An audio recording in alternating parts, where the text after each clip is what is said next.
welcome to the Campus Technology Insider Podcast.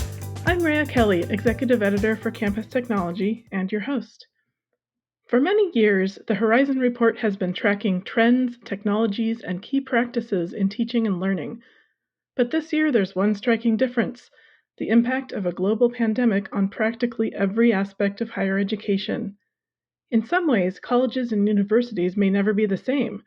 But in other ways, trends that were important before COVID-19 have persisted, even as we view them through a new lens. To make sense of it all, I spoke with Kathe Pelletier, Director of EDUCAUSE's Teaching and Learning Program and co-author of the report, about key technology trends, their impact on IT departments, new education models, and more. Here's our chat.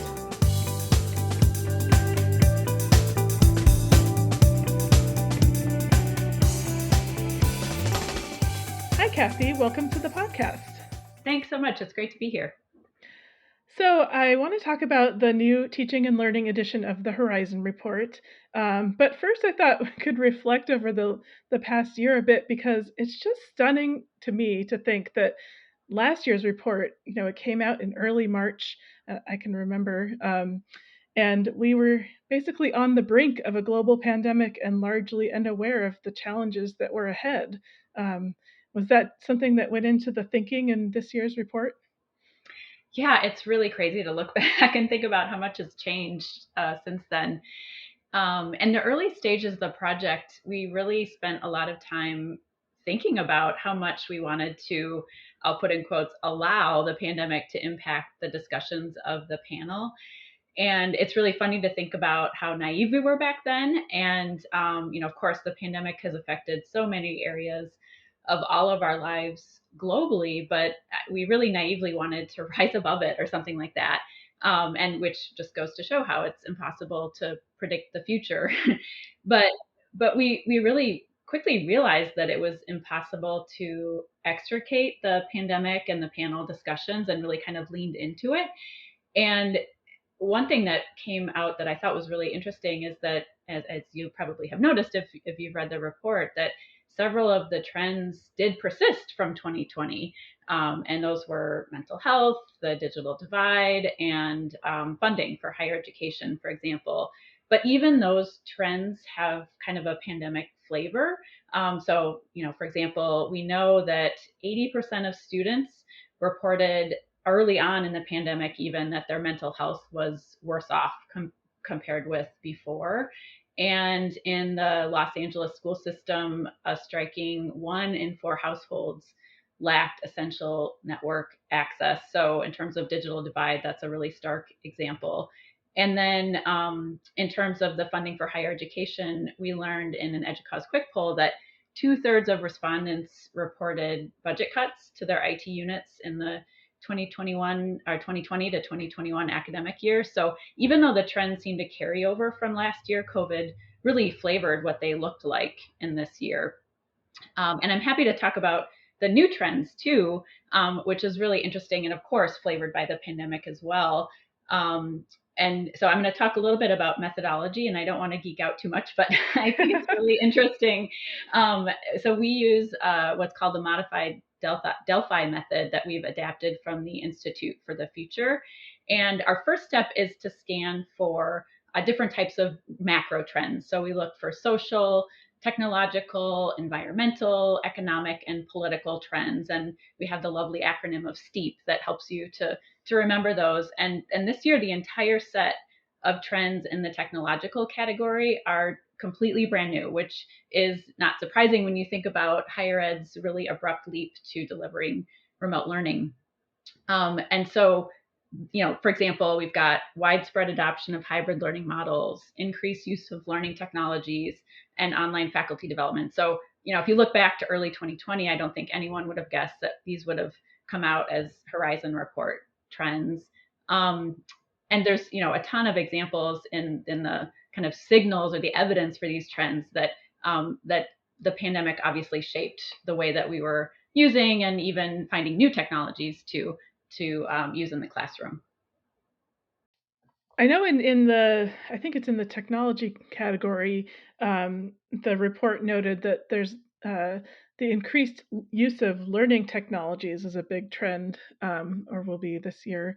Um, and I'm just curious how you think that impacts IT. If there's going to be wider adoption, ongoing innovation, and the use of new tools for learning, um, like how are institutions going to manage that from an IT standpoint? Yeah, that's really huge, and not not just from the work of the Horizon Report panel, but from every nook and cranny, from IT and teaching and learning professionals that I've talked to over the last year. The proliferation and increased use of learning technologies has really impacted IT, and in some ways it's kind of a be careful what you wish for kind of moment, because I know for a long time a lot of IT and academic technology folks were hoping that more faculty would be interested to use instructional technology tools. But now faculty have come to rely on tools like video conferencing or team-based platforms or virtual classrooms as really essential to their learning. And it's not just faculty, of course, advisors, mental health counselors, tutors, all sorts of other offices that also had to go remote are leveraging either new technologies or technologies in new ways to continue to serve students. And it's not just the kind of increased use of technologies for those on campus, but new providers are popping up all over the place as well. We've got tech startups like Engagely that has, like, within a year they launched a brand new video conferencing platform, and they now have more than 30 campuses that they're hosting. So there's just so much happening that has got to be a real load on IT. And so I've actually been thinking about this a little bit from the frame of the hype cycle. It's not exactly a match because we're not talking about a specific technology, but so hear me out. Hopefully, this will make sense. So if you think about emergency remote teaching as kind of the technology trigger that can lead to that peak of inflated expectations where everybody's like, oh my gosh, this is the thing, we need this thing. Or in this case, really the peak use of instructional technology. And we're still kind of probably hovering right around the top of that curve where people are still, although exhausted, really excited about the way that we've been able to leverage technologies to serve and to teach students. But we're probably maybe on the downslope, perhaps possibly because IT now needs to manage what have might become a really bloated tech stack or portfolio of various technologies. And two, because there are some that probably, of course, do really want to return to the classroom and kind of back to normal, so to speak. So if you think about the hype cycle, you've got what comes next is the trough of disillusionment, and then you kind of dip back up again into the slope of enlightenment and the plateau of productivity. Those are all very fancy sounding words, but when you think about IT departments on campus managing all of these technologies, campuses that have really strong service management practices that very intentionally kind of think about the catalog of technologies that they support and help faculty and staff use on their campuses. When you have a strong service management practice, they'll probably have a leg up to start figuring out what technologies that they want to still formally support, or the technologies that they might say, you know what, it's okay for faculty to use this on their own in their classroom. We don't need to support it formally. It's just kind of an individual use kind of thing. And then others that they have to extinguish. And so I think eventually we'll see that the instructional technology portfolios will maybe become a little leaner than they are, but probably and hopefully more strategic and more expansive than a year ago. But then when you think about things like the macro trends I talked about earlier in terms of shrinking higher education funding and IT budgets, there's this tension where campuses might be seeing the value in investing in instructional technology, but they're faced with difficult budgetary decisions. So then we add in the other trends like the widespread adoption of hybrid learning and online faculty development. There's still this energy for continued growth in learning technology. So I think the short answer to your question is, of course, IT is feeling the load of this increased use and interest in instructional technology, but hopefully we'll find this kind of middle way to a kind of strategic approach to managing that service catalog. Hmm.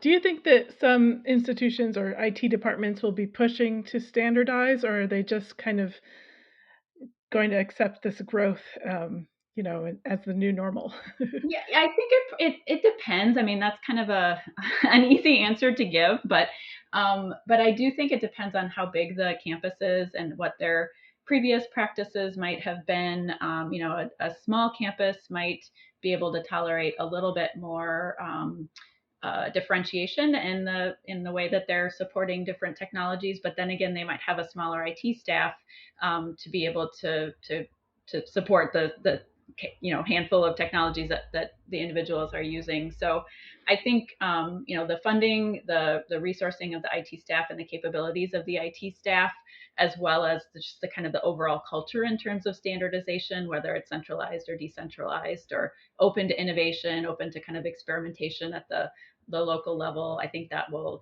make a lot of difference in how that comes out. Yeah, lots of variation across institutions. And also, I'm wondering, do you think this will result in more data on, what kinds of learning tools really work, what maybe needs improvement or is not worth using, is not engaging students or whatever?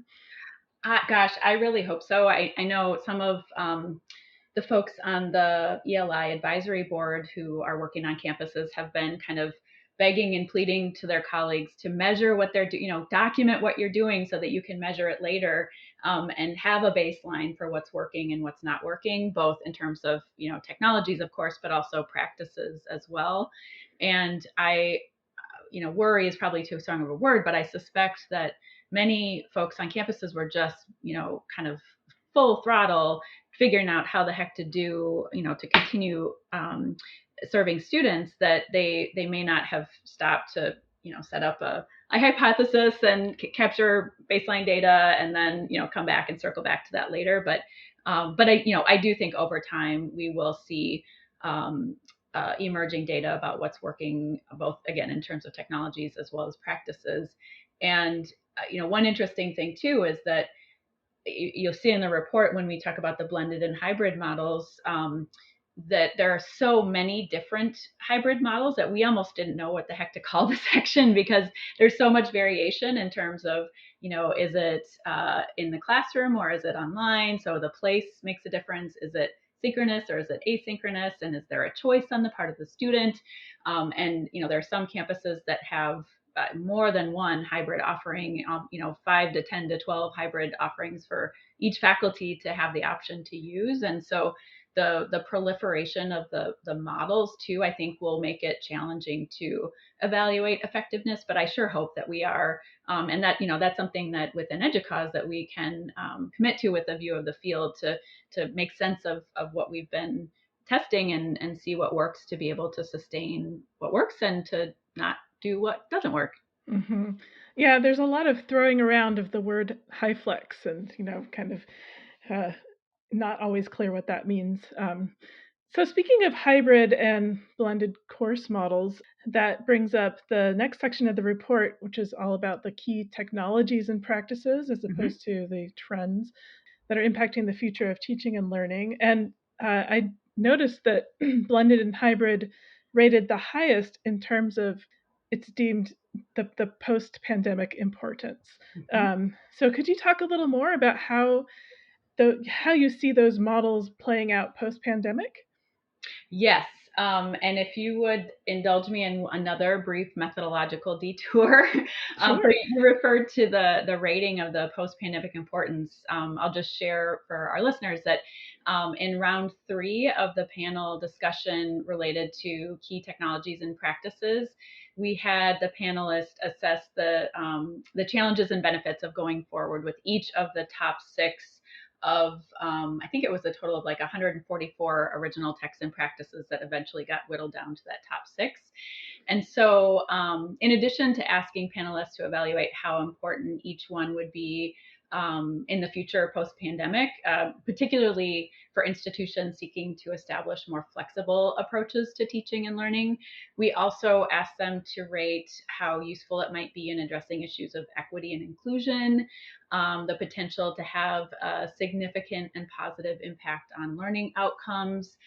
We also asked about the risk of failure, the cost, and how receptive faculty might be. So there's, and then we also asked if new types of literacies might be required on the part of learners and instructors. So we kind of got the sense of the kind of possible future of each of these key technologies and practices based on those ratings. So for sure, when you think about flexibility post pandemic, blended and hybrid models is certain to rise to the top, and I believe that was rated like 3.6 out of 4 or something like that, which was the highest rating out of all of the top 6. Um, and yeah, so I think there are so many of these different models that it's almost mind-boggling how to begin to describe them here in brief. And I'll just share, you know, again, kind of a detour from the Horizon report, but to share something that's relevant here is EDUCAUSE invited Brian Beatty, who was the originator of the HyFlex terminology, to deliver a learning lab for us, which is like a mini course. And I think that launched in February, and it was like the best concert that came to pass, where it was sold out in an instant, and we had a waiting list, and people were knocking on our door saying, we really want to take this course. So we invited Beatty and his colleagues back for the next month. That one sold out really quickly, and we ended up I think the next one is like June or July, and I haven't looked at the registration recently, but it's either close to full or full already. And so first, that demonstrates the interest in HyFlex in particular. But I'll share a couple of conversations that we had during that lab, and where folks were kind of probing Beatty to say, like, what makes it HyFlex? What's the difference between hybrid and HyFlex? And I'm doing this on my campus. Does that count as HyFlex? And eventually the group really decided, number one, Beatty would say that it's the student choice that makes something HyFlex, that the student is able to select into participating either virtually in each class session or come to campus in each class session. But they ultimately, the group said it didn't really matter what you called it, but the fact that we were kind of taking this student-centered mindset to setting up opportunities for students to learn was really important, and the ability for that particular campus to host it was really the important aspect, because there's of course lots of technology involved and faculty training involved, and student culture and what they want and how they might participate. So I it feels like there's just so much energy that it must be here to stay. But similar to the proliferation of technologies, I suspect that we may settle down and kind of find ourselves with fewer variations. But again, hopefully, if we're evaluating what's working, we'll be able to have these evidence-based practices that are really delivering on that student-centered mission. It does seem like once students get a taste of that choice, the sort of their expectations of what the college experience is going to be Yes. is forever changed. Yeah. So I thought it was interesting in that category of blended and hybrid course models. I mean, usually when you talk about blended and hybrid, you're mostly talking about course design. But the report also touched on the need to redesign physical classrooms, which, of course, I mean, uh, that's a vital part of hybrid.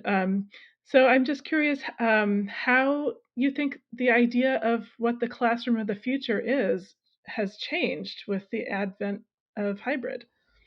Yeah, it's kind of fascinating and somewhat ironic that a pandemic that forced everybody into emergency remote teaching and out of the classroom has led actually to a lot of investment back into the classroom. And we have several examples in the Horizon report of campuses that have invested in the millions of dollars in installing technology upgrades in hundreds of their classrooms. So it really is incredible how much um, again, how much energy this has and how much campuses are investing in this. And there's also a number of universities. I think University of Massachusetts at Amherst is an example that offers a hybrid learning tech package that both equips faculty with different technology options they can deploy in the classroom, and the training to use these tools, but also the flexibility for faculty to use their own devices and plug them in and kind of get hook into the mainframe, so to speak, and use that to deliver their class in the hybrid version of that particular faculty's preference. Um, and I really do think that when we think about classroom of the future, it's we've been talking about the student centeredness and what students have come to expect, and I'm really I'll be interested to see if the student expectations and as well as the kind of vision of the student centered orientation of hybrid models will live up to that ideal in the future. I think that we think about the classroom as a place. That's not only gone from lecture halls with lots of rows of students sitting super crammed in there to an AV equipped room, but also lots of campuses are delivering their classes outside now, and so it's almost like the informal, which is perhaps less hybrid. Certainly, you can bring a laptop outside and zoom in people from there, but I think the classroom of the future has, we've knocked down the walls, so to speak, of what the classroom of the future is. And again, there's just so many great examples in the Horizon Report of what campuses are doing that, I want to just give a commercial here of read the report, everybody who's out there, because there's so many cool like one of the examples in the exemplars from the hybrid and blended learning was actually doing a theater production hybrid where they patched in the folks on video with the actors that were on the stage, and that's certainly an outlier of not everybody's going to do a theater production, but there's just so much really that's interesting about how people are thinking about the classroom and what that looks like, and how we can use technology as well as really innovative teaching practices to bring that to life. Mm-hmm. Yeah, I'm curious. I know that the EDUCAUSE has the learning space rating system, and I wonder how much that needs to change to sort of, you know, start evaluating these new sort of models of classroom design. Yeah, that was an interesting conversation with the advisory group. We really wrestled with. We actually finished version 3 right. I want to say it was June. So there were a few months. We were a few months into the pandemic, but we knew it was here to stay. But we'd already done all the work on going from version 2 to version 3, and we had added one section about inclusive spaces, and that has several components to it, both physical inclusion, cognitive inclusion, as well as cultural inclusion. And we'd also adjusted the numerical rating, like the point system, to really push for active learning, as well as, interestingly, as well as more space, so to speak. So more space for each student to occupy in their own little bubble, and more flexibility in how the equipment in the room and the space is used. And we also have a section on the technological capabilities. And so the group really kind of took a pandemic lens to the learning space rating system before we officially launched it, to make sure that it was in fact relevant. And we decided, yeah, actually we were kind of prescient in how we were thinking about the updates to the learning space rating system, and released it as we had done it. But I'm sure that there will learn even more as we go, that will lead to even more updates.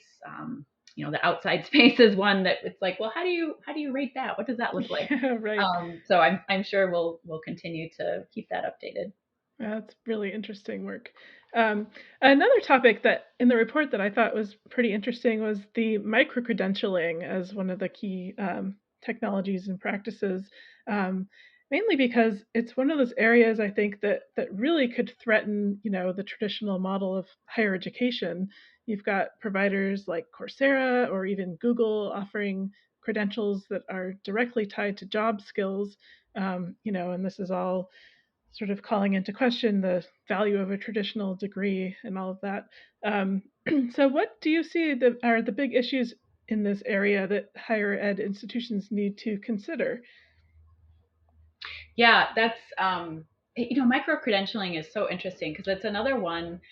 It's been kind of around for a while, I mean, Mike, it's not like a new fancy practice, and even some, there are emerging aspects to the technology related to micro-credentialing, which I'll talk about in just a minute. Um, but on its face, you might just wonder, like, well, why is micro-credentialing in the Horizon report? But I do think it is worth looking at more deeply. You mentioned Coursera, which has been around for a while. Google is a newer player in the non-academic player game of micro credentials. But just like we talked about the shifts in lens as we understood some of the other trends that carried over from last year, I think that's a way to look at micro credentialing as well.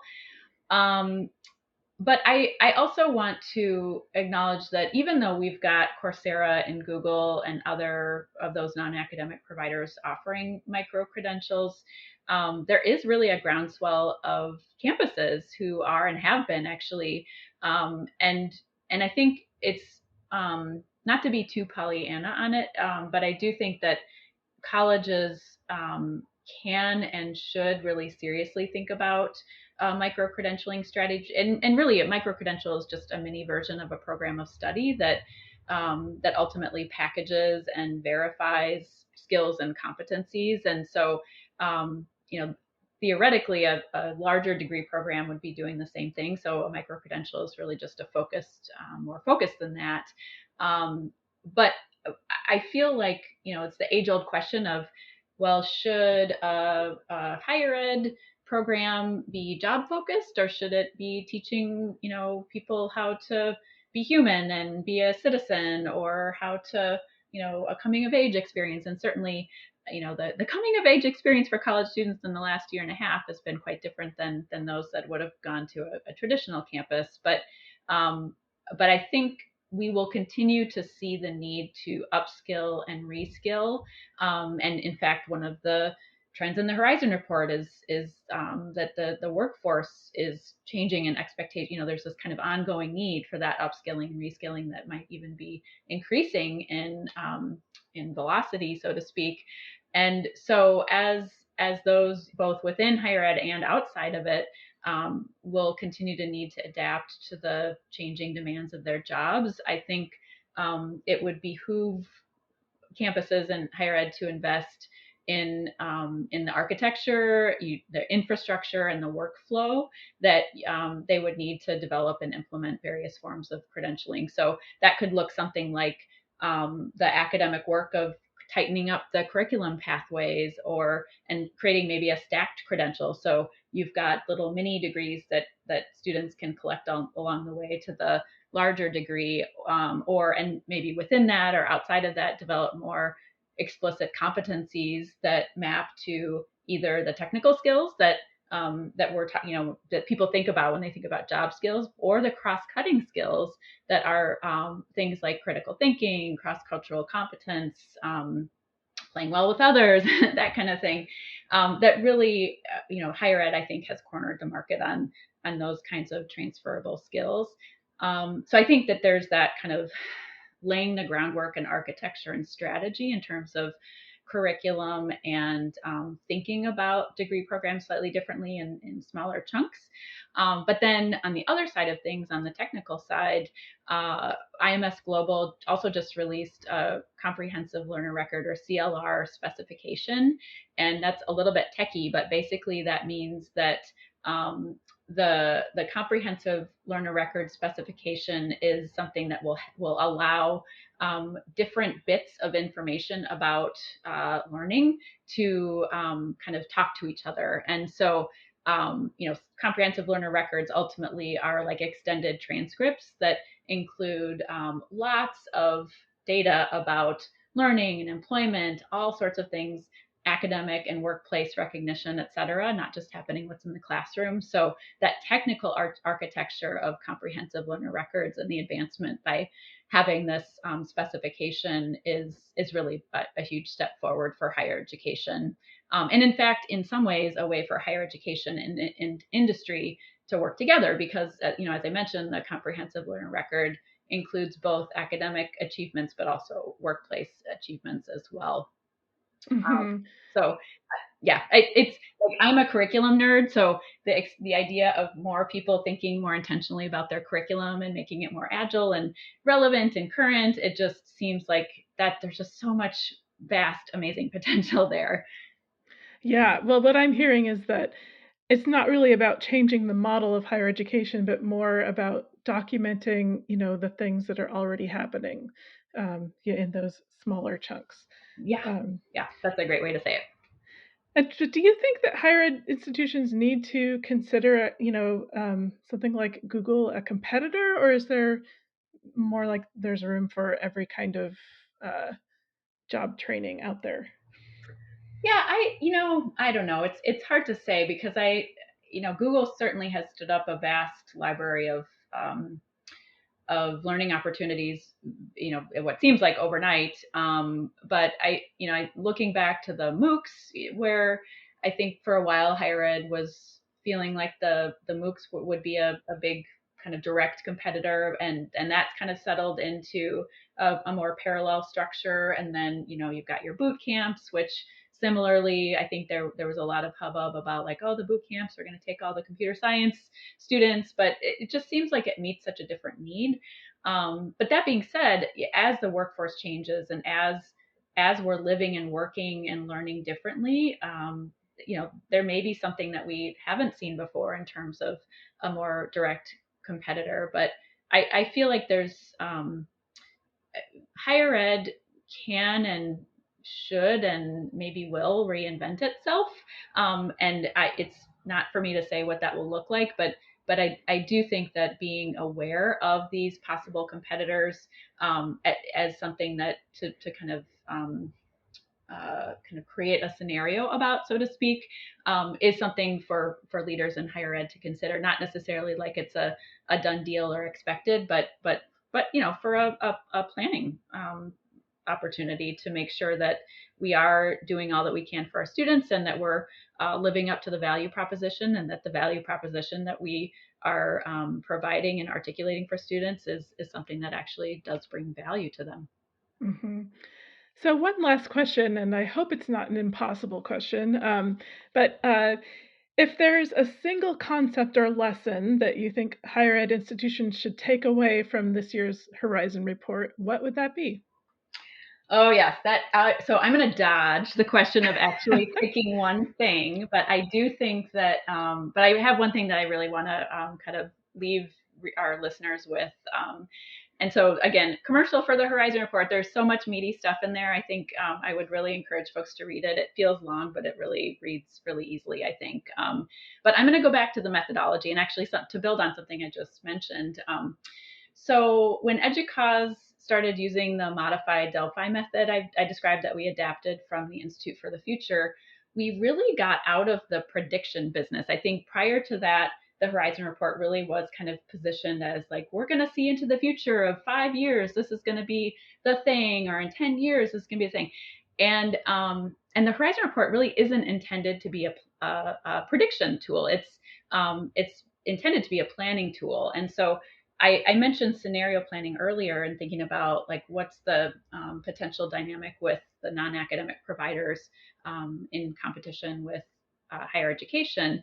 And you'll see at the end of the report that we do have 4 scenarios, and we have one related to growth, we have one related to constraint, and we have one related to collapse.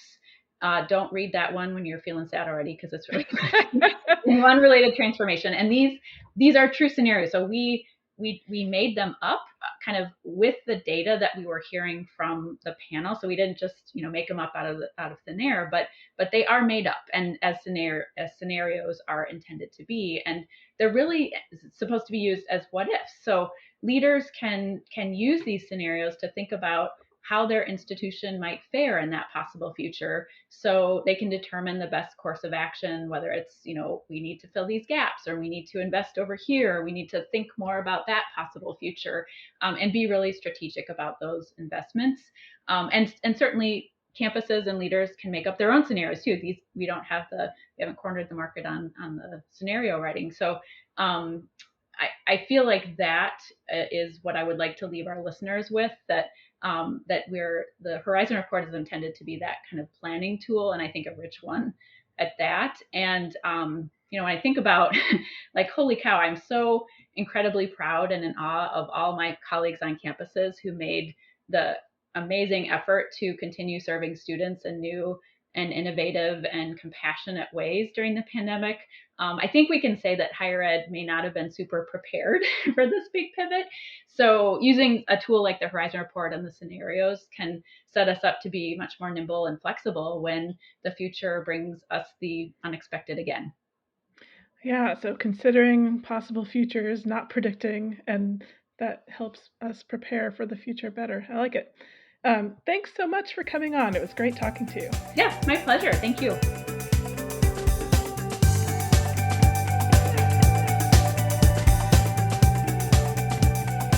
Thank you for joining us. I'm Rhea Kelly, and this was the Campus Technology Insider Podcast. You can find us on Apple Podcasts, Google Podcasts, Amazon Music, Spotify, and Stitcher, or visit us online at campustechnology.com/podcast. Let us know what you think of this episode and what you'd like to hear in the future. Until next time.